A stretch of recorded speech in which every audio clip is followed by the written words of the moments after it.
It was a challenge to try and capture something as iconic as Alcatraz. You know about this. This is arguably the most famous prison in the world, and now you're in it. Just the space, the physicality of it, because it's quite claustrophobic. When modern-day prisons are designed, they really consider not intimidating people or making the spaces, as least stressful as possible. Well, Alcatraz didn't suffer from those restrictions. They did the research, they went out, studied Alcatraz, not just from books or internet. They were actually there to feel the environment, so it really sets a mood that gets you a little spooked. Well, we kind of started with the base layout of Alcatraz. The entire island we ended up roughing out in kind of a white box form, and then figuring out what play spaces we wanted to use out of that, what would be the most interesting areas to play in, and the connections between spaces, and spaces that the public doesn't necessarily get to go into.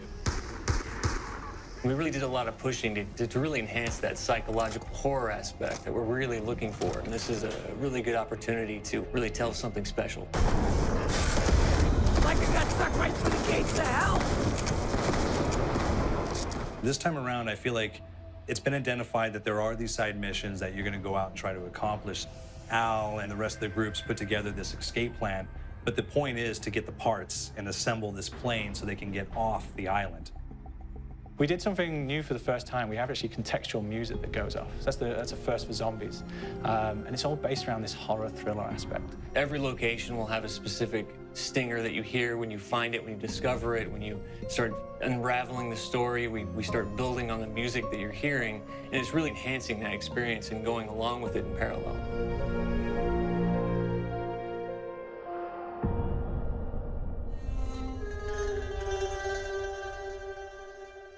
Because we wanted to embrace this kind of horror thriller element, we wanted character actors, guys who could really embody someone and then convey emotion. So that's why we went for guys like Ray Liotta, getting in that kind of guy. We wanted a frantic nature, so he plays a character called Billy Handsome, who's this kind of psychopath who would be employed by the mob to kill people in interesting ways.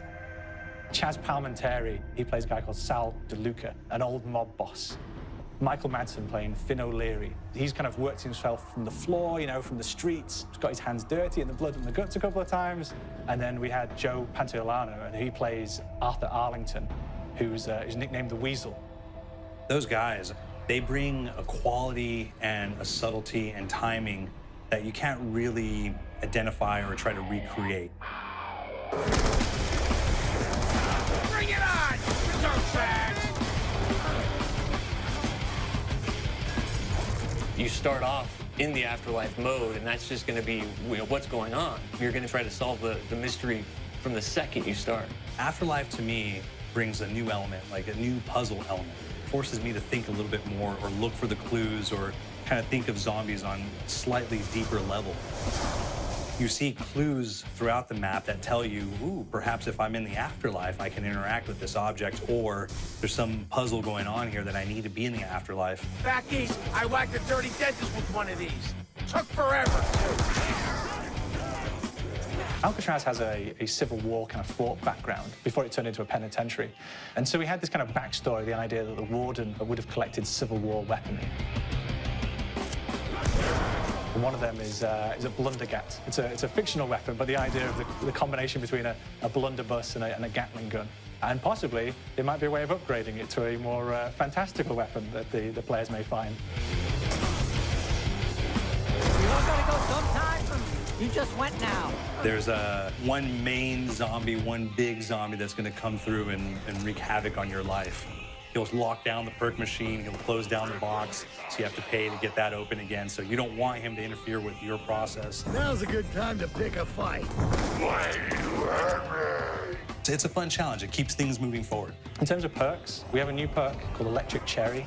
When you reload, it gives a shock around you, which scales over time. I was asking for it, greaseball.